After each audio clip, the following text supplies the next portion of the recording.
Hey y'all. So you just got off the phone with a customer of yours and they are super excited about the product or service that you just delivered to them. It's made a major transformation or improvement in their life, either professionally or personally.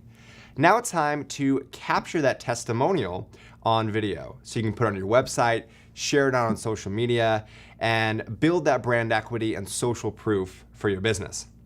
So what's the best way of going about creating a video testimonial? How do you choose the right subjects? How do you get them to open up? And how do you structure the testimonial in a way that's going to best storytell your brand? Well, in today's video, I'm going to walk through some steps that we take in order to capture that best story, that essence of your customer testimonial. Let's get started. So the first are choosing the right subjects. Now, any customer that you have can make an effective testimonial, but if you have limited resources or time and you want to dedicate it to the stories that are going to be the most impactful and drive real business results, there's two factors to consider. Or three factors, actually. The first is, how does this customer fit into the archetype or the persona of the person that you're trying to serve?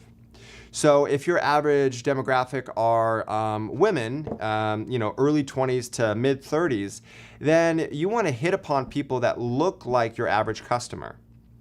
And that helps because the more that someone looks and talks like them, the more that that prospect is going to be able to put themselves in someone else's shoes. The second element is, how powerful is their story? Was it a minor change? Was it a large transformation? What kind of story where did they start to where do they end? And what is the arc of that journey? If someone's like, yeah, it helped out, this made me lose 5 pounds, or this helped me make an extra 2% of income or something like that. I mean, that's okay, but you want those real numbers, those either qualitative or quantitative aspects that are just make for powerful stories. And the third, especially for video, is, can this person communicate a message effectively on video? I'm not saying they have to look like a movie star, have a golden voice, but do you feel confident that on camera that they're willing to communicate with you and they're willing to share that story? If not, then you're probably better getting a written testimonial instead of capturing them on video. So that's the first step, choosing the right subjects. The second step are prepping the subjects. A lot of people that you're interviewing have never been on camera before, and they're going to be a little nervous, It's like, oh, I've got this scary camera, and a lot of people, they're charismatic naturally, and then they just clam up. So one thing to do, I generally don't advise setting the questions in advance unless they're so analytical that they really need to see them in advance, because you want those organic answers. However, you want to talk about the process. You want to have them be primed of, start to think about the problems that you had, the experience of working with us, the results that you've achieved, the quality of the product or service. Give them some just little tidbits so that they can get their mind thinking about it. And the second aspect is, once they arrive, don't jump straight into asking them those questions. Have a little icebreaker moment. Once they're sitting in there, ask them, what they had for breakfast that morning, or have them talk about their family, or, just something that gets them comfortable getting that conversational mode so they can forget about the camera. Because something we've realized in a lot of testimonials, especially with people new to video, is the first couple minutes on camera can be a little rough sometimes. They're kind of stumbling, they're looking at the camera, but then they settle in, it becomes natural, and they start to really tell that story effectively. Number 3 is asking open-ended questions. I first learned this back in high school as editor-in-chief of my school newspaper, and I realized that when I was doing interviews, if I asked a question that they could respond with a yes or no, it makes a terrible quote.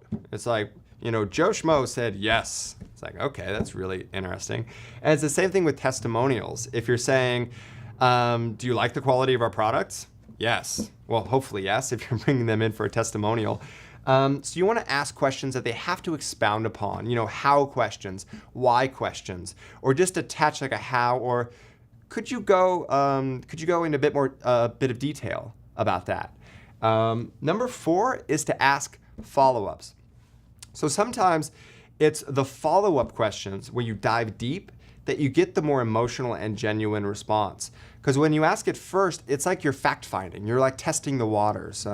If they're talking about the problems they were having, and and they were mentioning that, if say you're doing something in weight loss or health, and their father, died of this issue when they were younger, and you didn't realize that, and then you could say like, well, how did that affect you, and how did it affect your own problems with weight? And you can get into much more emotional, resonating responses by asking follow-up questions. And it's also okay to also ask people to repeat something.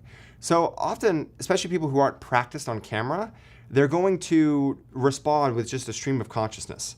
They're going to say like all of these, like a word salad, or just like a whole bunch of stuff. So if you can isolate the most important part of that, you could say, hey, you mentioned this. Could you talk in a little more detail about this specific area? And that helps really hone it in, especially when you're editing the videos together. And the fifth is the general structure of a good testimonial. The mistake that a lot of people make when doing video testimonials is they focus too much on the result, and they don't focus enough on the problem. Some of the most effective testimonials, most of them, are those that start with, well, at first I was skeptical, or at first I had this problem, and then I discovered this solution. It's the problem that most people are dealing with when they're looking to buy your product or service. That's what you're trying to solve. So make sure you start by communicating the problem. Where were you at in your life before you found this product? What issues were you having? What were you struggling with? Then you go into the solution. And the solution is both the service that you provided and also the experience of working with you. So it's what you do, but also how you worked. Because people can, if it's just the product, people are going to compare on price. But if the experience is elevating, if it was an amazing experience, it's going to really separate that story from other related products and services that your competitors are offering. And the third is the result. And there's two areas to focus on in the result. The first is the external benefit. So they gained more money, they lost weight, they, whatever that external manifestation result is. And the second is the internal. How did it make them feel? How did it change how they thought about themselves? How did it change how they approach their life or their family or their job? And it's a lot of times people are thinking they want the external result, but what they really want on the inside is they want that internal transformation. So make sure you don't avoid those emotional comments as well, because they can really make the difference between a good testimonial and an amazing testimonial. And the last one is to smile. People feed off of your energy. And I know at first when you're doing testimonials, it's going to be easy to get caught up in your own head and be like, okay, so what's the next question? What do I need to do here? It's important to always be making eye contact and always smiling and nodding. The more you smile, the more positive they're going to be, and just the better testimonial that they're going to give. So there's 6 steps to creating great testimonials for your business. Choose the right subjects, prep them well, ask open-ended questions, ask those follow-ups to dive deeper, create the problem, solution, result format, and remember to smile and have high positive energy as the interviewer. So thank you so much for watching. Now, put your message in motion.